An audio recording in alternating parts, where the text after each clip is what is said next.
Assalamualaikum warahmatullahi wabarakatuh. Apa kabarnya para peserta MPLS hari ini? Semoga Allah berikan kesehatan, kemudahan dalam menjalankan aktivitas kita.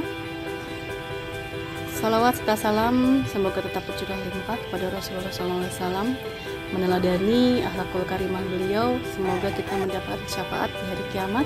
Amin ya rabbal alamin. Anak-anak peserta MPLS SMK Darussalam 2021-2022, Ibu ucapkan selamat bergabung. Tentunya untuk masuk ke dalam SMK Darussalam, kita harus mengenal lebih jauh apa itu SMK, bagaimana visi dan misi SMK Darussalam. Ibu akan menjelaskan visi SMK Darussalam adalah menjadi lembaga pendidikan yang menghasilkan lulusan siap kerja yang dapat menyeimbangkan antara iman, takwa, ilmu, dan berakhlak mulia. Anak-anakku, tentunya visi SMK Darussalam tidak akan bisa berjalan dengan mulus, dengan tercapai kalau tidak ada langkah-langkah apa yang dilakukan. Ini bisa diwujudkan dengan misi SMK Darussalam. Yang pertama adalah melaksanakan pembelajaran yang berwawasan global, melaksanakan pembelajaran dengan spiritual, sosial, dan budaya, melaksanakan unjuk kerja dan kemampuan yang dapat digunakan untuk meningkatkan kehidupan, memperkokoh iman dan ibadah menjadi sumber kearifan dalam bertindak. Yang terakhir adalah menumbuhkan semangat keunggulan kepada seluruh warga sekolah. Anak-anakku, Ibu akan menjelaskan sedikit kenapa visi SMK Darussalam ingin menghasilkan lulusan yang siap kerja. Tidak hanya siap kerja, tetapi kami membekali lulusan SMK Darussalam dengan keimanan dan takwa, ilmu dan akhlak yang mulia yang bisa didapatkan dalam pembelajaran setiap harinya.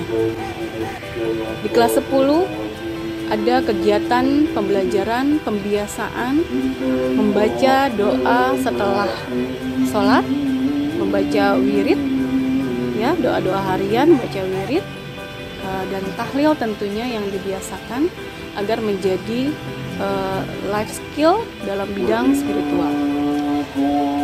Itu dilaksanakan di setiap sholat duha untuk kelas 10. Kelas 11 begitu juga ada pembiasaan sholat duha diiringi dengan rotibul hadat, pembacaan ratib sebagai benteng bagi kita untuk terhindar dari segala macam penyakit dan mara bahaya.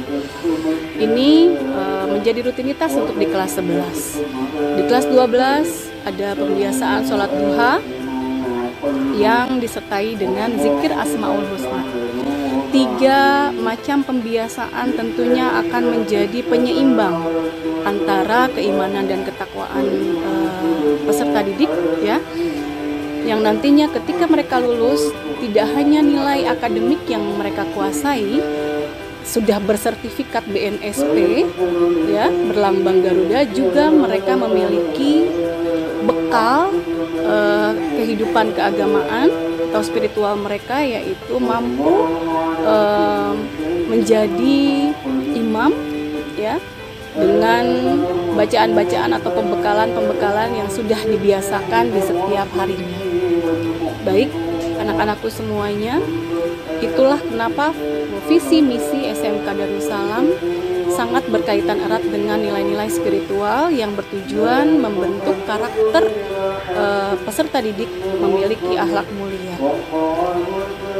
Anak-anakku sekalian, tentunya visi dari SMK Darussalam tidak akan bisa tercapai tanpa adanya kerjasama, ya, yang sinergi antara peserta didik dengan para pendidik, juga tenaga kependidikan, serta semua stakeholder yang ada di sekolah.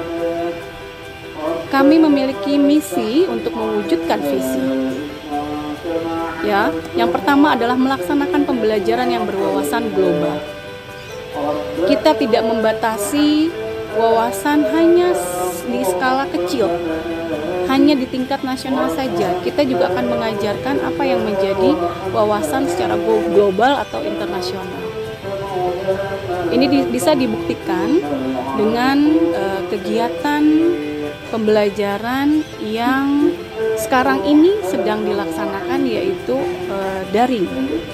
Pembelajaran secara daring artinya bisa membuka wawasan siswa untuk bisa mencari pengetahuan atau sumber-sumber pembelajaran tidak hanya di Indonesia saja atau tidak hanya di lingkup kecil sekolah kita saja, tetapi bisa mendapatkan sumber pembelajaran dari media-media lain yang sudah berwawasan global atau tingkat internasional. Yang kedua, dalam melaksanakan pembelajaran dengan spiritual, sosial, dan budaya, artinya setiap kegiatan pembelajaran guru-guru membekali atau memasukkan karakter-karakter di situ, baik spiritual, aspek sosial, spiritual, dan budaya dalam kegiatan pembelajaran semua mata pelajaran. Hal ini bisa dilihat dari rencana pembelajaran para dewan guru yang senantiasa memasukkan karakter budaya di situ, karakter spiritual di situ. Bagaimana kita melakukan doa bersama, menanamkan nilai-nilai positif, mengevaluasi apakah ada kegiatan yang memang atau apakah siswa sudah berjalan sesuai dengan norma-norma yang ada. Nah, itu selalu dituangkan oleh para pendidik dalam kegiatan rencana pembelajaran mereka. Selanjutnya yang ketiga, melaksanakan unjuk kerja dan kemampuan yang dapat digunakan untuk meningkatkan kehidupan. Artinya, praktek tentunya akan terjadi ketika teori itu sudah diberikan. Bapak dan Ibu guru akan memberikan teori-teori mata pelajaran yang membutuhkan unjuk kerja, ya, dengan berbagai macam metode pembelajaran yang dilakukan. Tentunya akan ada input yang diberikan oleh Bapak dan Ibu bagaimana tahapan-tahapan membuat sebuah proyek. Nah, dari proyek yang ada akan dilakukan proses pembuatan sampai kepada tahapan evaluasi, mempertanggungjawabkan proyek yang dibuat oleh siswa. Selanjutnya, yang keempat adalah memperkokoh iman dan ibadah menjadi sumber kearifan dalam bertindak.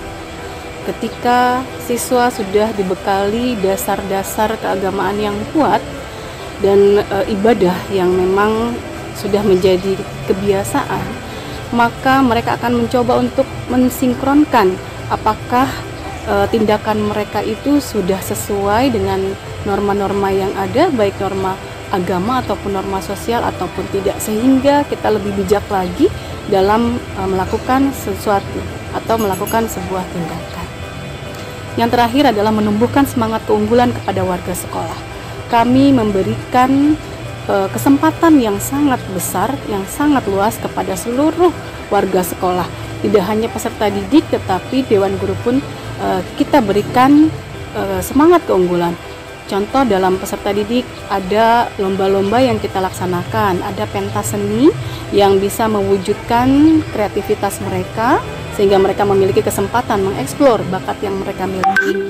Untuk Dewan Guru juga bersaing dalam pemilihan guru terbaik di setiap tahunnya dan guru terbaik juga di tingkat Sudin yang dilaksanakan oleh Dinas Pendidikan, serta mengupgrade kompetensi mereka menjadi seorang asesor yang bisa menilai ataupun mengakses para peserta didik yang mengikuti LSP atau Lembaga Sertifikasi Profesi.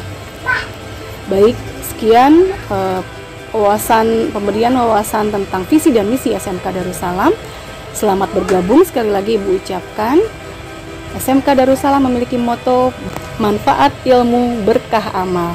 Semangat sehat.